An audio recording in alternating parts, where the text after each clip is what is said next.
webafowethu kunalento le engifunda ukuthi ngiyilungise la ngila emzini kababa eDanawuzi ngihleli nabafowethu la bafowethu ngiyacela ukuthi engathi lento ingafika uHigh Command MK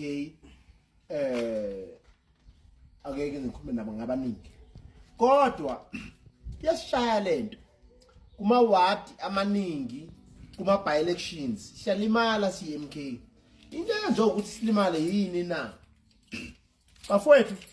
yekelani lento yokuthatha umuntu ebe nesikhundla kwagogo bese nimthatha nimfaka esigcobeni ngani ngoba abantu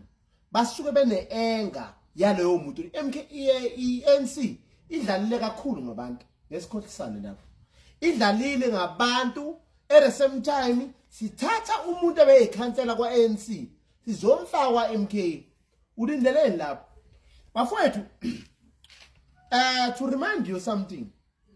thina la eKZN sibambe 45% akuyona noma yipi inhlangano ngebanga 45% ku province but ama by elections kakhulukazi abaseKZN into esishayi yodwa siyahlulwa iFP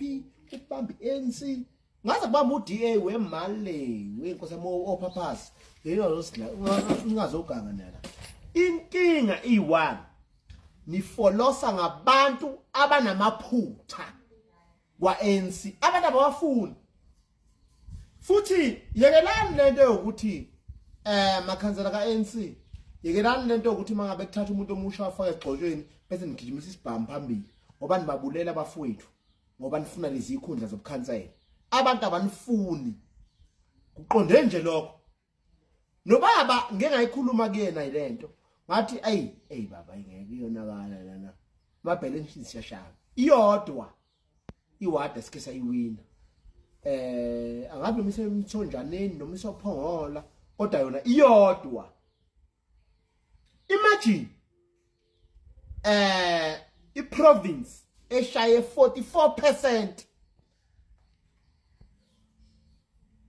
abasuka abantu bebene ikhundla kwaANC ngiyakusho lokho angisizofika ngixolisi bawuthanda ungifonela bawuthanda ukuthi ukhulume nami eceleni ngakhuluma nami eceleni kodwa ngiyakusho lokho abantu ebene ikhundla kwaANC sebengena lapha kwaMK yekelani ukubafaka egxotsheni fakana abantu abangaziwa ngiyabonga